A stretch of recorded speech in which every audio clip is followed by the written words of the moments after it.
Hey guys, welcome back to Clownfish TV. This is Kneon. I am not here with Geeky Sparkles. She is out and about today. We're going to talk about the video game industry and IGN coming to the slow realization that the YouTube chuds were right. AAA gaming is imploding, but they're not coming to the correct conclusion. They're not really telling us why AAA studios are imploding. And there are a number of reasons, but one of the biggest reasons is the DEI.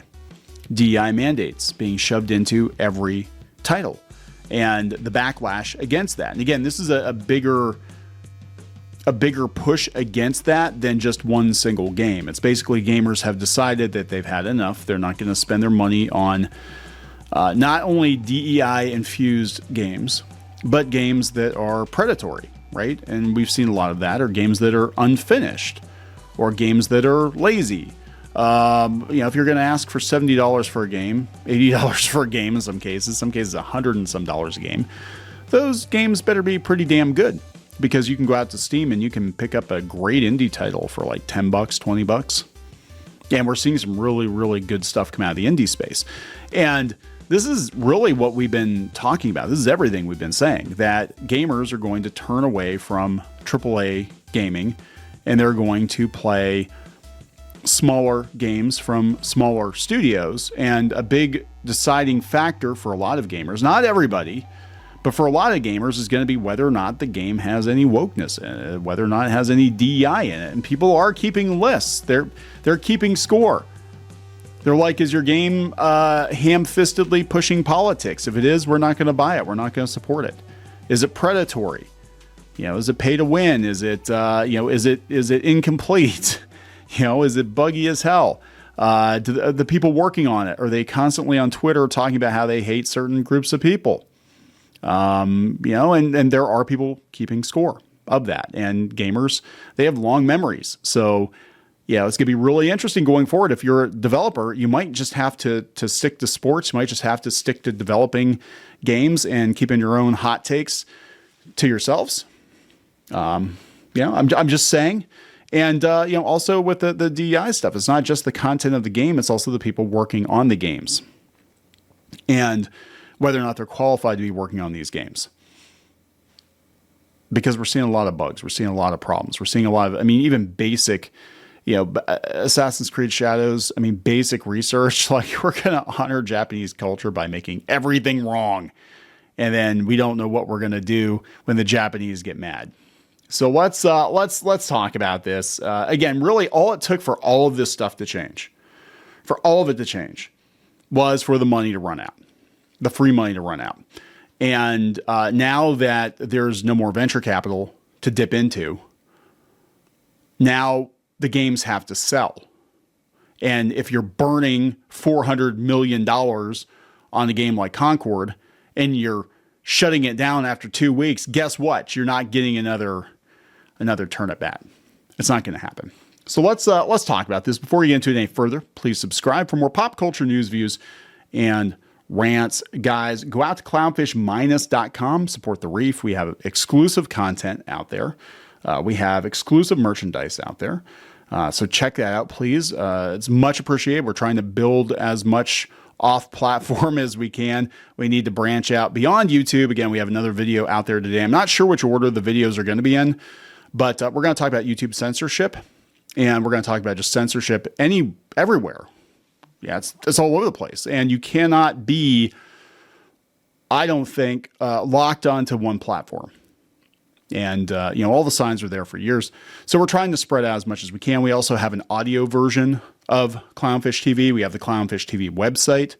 And go to clownfishtv.com. But this is at clownfish-.com. And also you can go to Locals, clownfishtv.locals.com. Same exclusive content. We're going to post it over there in addition to Clownfish Minus. Give us a couple of weeks to get everything caught up. But you should have pretty much everything over there as well.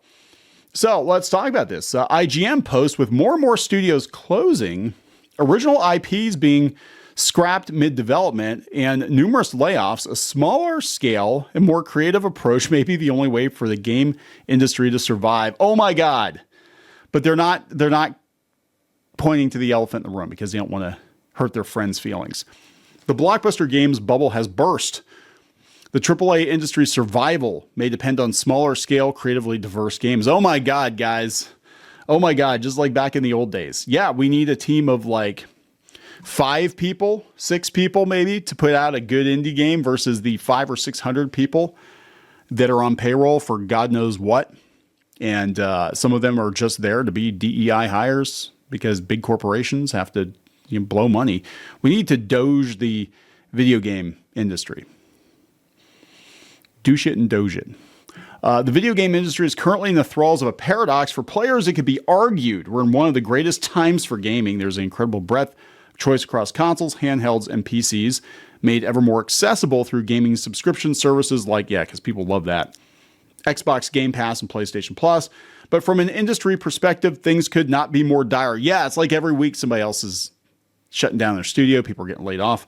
More and more studios seem to be closing. Original IPs are being scrapped mid-development, and vast legions of game developers, programmers, artists, and animators have been cut loose.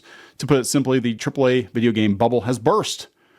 Oh my God, guys, who could have seen this coming? The Chuds were right. Across the past 2 years, over 23,000 jobs in the video game industry were lost. That is the population of a fairly large town. That is a lot of people.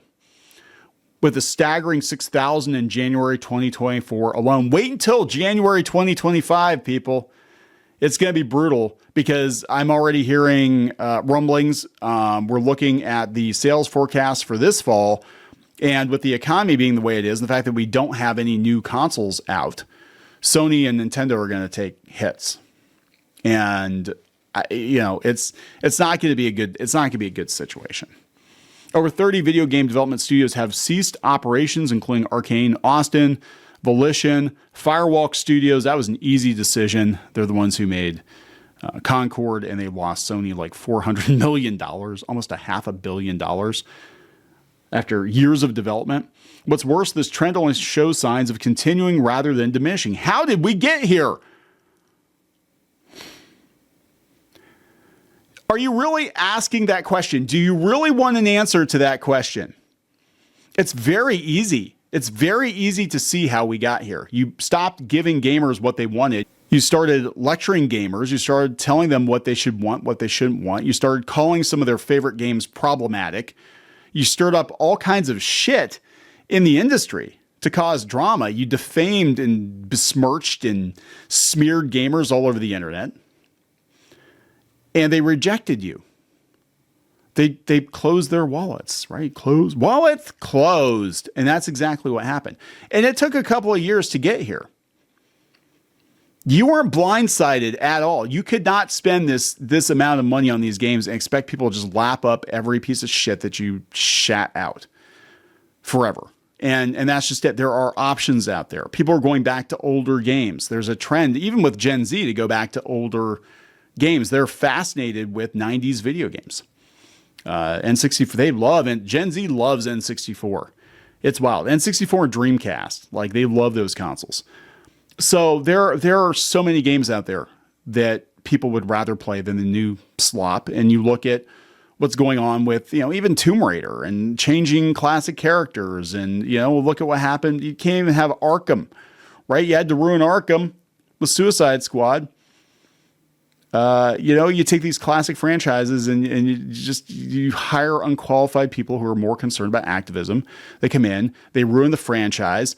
You ship a game that's unfinished, and then you point fingers at the consumer, and you're like, "What's wrong with you? Why didn't you buy my slop?" Well, they don't want it. It's not hard. You don't want the answer, though.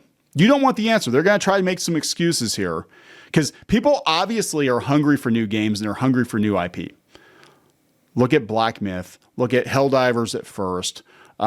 Look at Power World. People will buy games in droves. They're just not buying your games, your California AAA titles anymore. You won't answer the question. This is just like the mainstream media being blindsided with Trump's victory. We don't understand what happened. What happened? it couldn't possibly be us. It has to be some other factors, right? They're just a bunch of uneducated women who don't understand what abortion is. That's what happened. Maybe they couldn't read. All those yokels couldn't read, and they filled in a little circle for Trump when they really meant Harris. We don't know what happened. We don't know what happened. It's very easy to tell you what happened. They fucking rejected you. People rejected you. Consumers gave you the finger. Right? You called us chuds and Nazis and homophobes and misogynists and racists and bigots and whatever. And we said, fuck you. We're not going to give you any more money. We're going to give our money to Black Myth Wukong. We're going to give our money to some indie developer. That's what they did. Like, I haven't bought any AAA titles in, God, probably 2-3 years now. Like, I've got a massive Steam library. I got a bunch of games I got to catch up on, but there's so much out there. I don't need to play Star Wars Outlaws. Yeah, Star Wars Square Jaw. I don't need that. I don't need to play that game.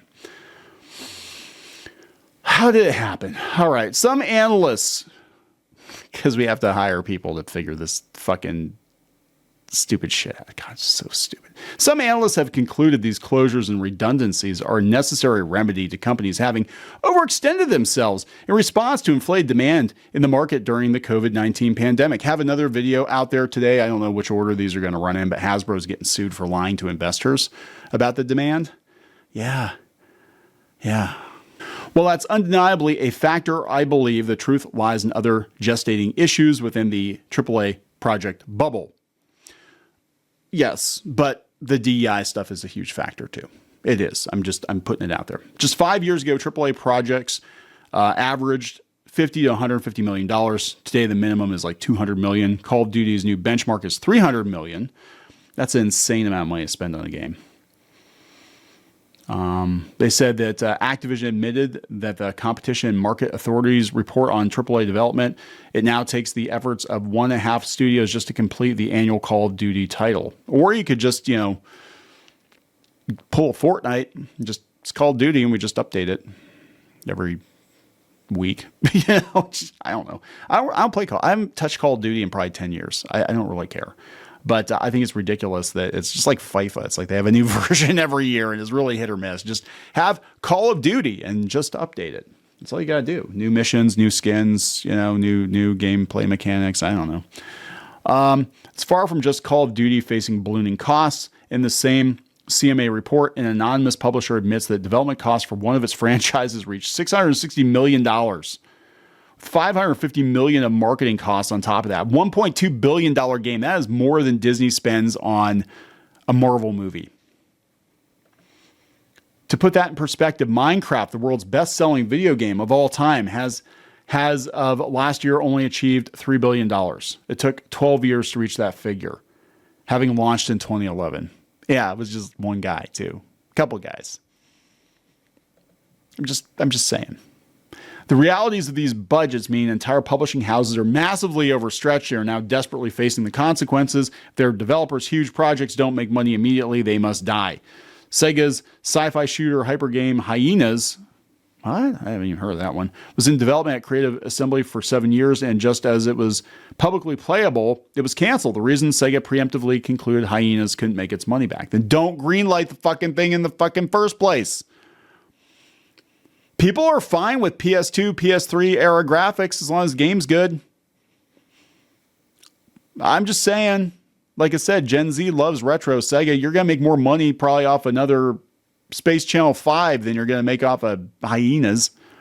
Blizzard's survival project Odyssey had a similar trajectory. Odyssey would have been the studio's first new IP in 8 years, and given the market's love for games like Minecraft and Rust, such a gaming titan should have undoubtedly made waves. When Minecraft acquired Activision Blizzard, the project was killed, with little reason publicly given beyond inconveniences and switching engines to increase player count on the servers. People are playing a lot of old games, too. I mean, what the hell? They're talking Jak and Daxter, Killzone. Let's see here. They said even well-known IP could be worth millions in sales. It's being left to rot. They're saying that Sony's older catalog of library IP does not fit the mold of what every publisher has been mindlessly chasing for the better part of a decade. The next big live service money printer. That's the problem. People are turning away from those games. right? Astrobot was good. And that didn't cost a fortune, and it's good. It's actually, that is a game that could actually sell systems. It's difficult to imagine much fanfare for a Sly Cooper reboot where Bentley and Murray are purchased to play, Grand Heists or season pass bonuses. Yeah, this whole model's broken. They're talking about Grand Theft Auto. They're talking about Concord being a disaster. The recent fate of Concord's Firewalk Studios serves as a microcosm for the increasingly bleak outlook for the next few years in video game development. Next few years, guys. We're not talking, this isn't gonna course correct right away. Concord was Firewalk's first game, its baby. An 8-year development bolstered by Sony acquisition with a reported cash injection of $200 million plus. PlayStation reportedly believed it had the next Star Wars franchise on its hands. Star Wars is broken. Why the hell would you want to copy that? But the game struggled significantly. Yes.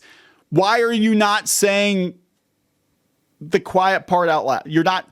It struggled because people took a look at it and they said, this looks like shit. This game looks like shit. It looks like wokeness. The game. Wokeness, the video game. Like, just throw that on the box. Wokeness, the video game. And people are like, we don't need this shit. Overwatch did it and did it better 8 years ago. They're talking about the bugs and all that. Oh my God, they just go on. They're just not. They will not answer the question honestly. Why are gamers turning away from it? They said the top end of the video game industry is currently faced with two paths to choose from. The first is the status quo,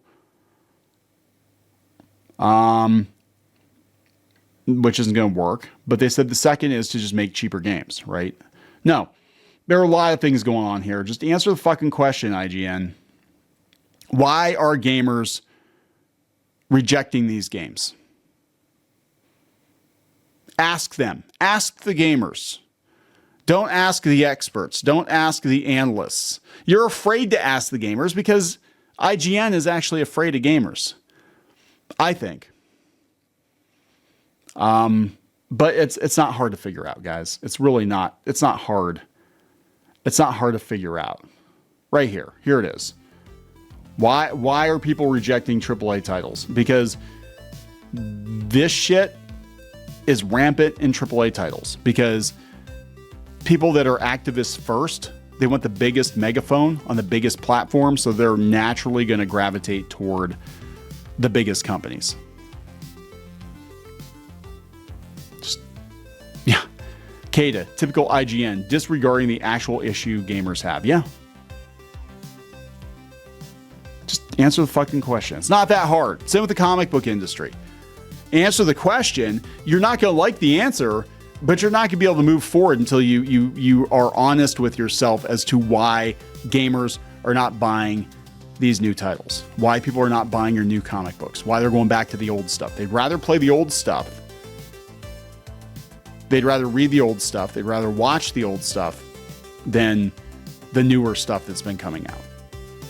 Just saying. I'm going to wrap it up, guys. Again, check out clownfish-.com. Also, clownfishtv.locals.com. Same content. 2 platforms. Pick your poison. That's probably a poor way to put it. But thank you very much for the support. We'll talk to you later. Join the reef. Go to clownfish-.com. That's clownfish-.com.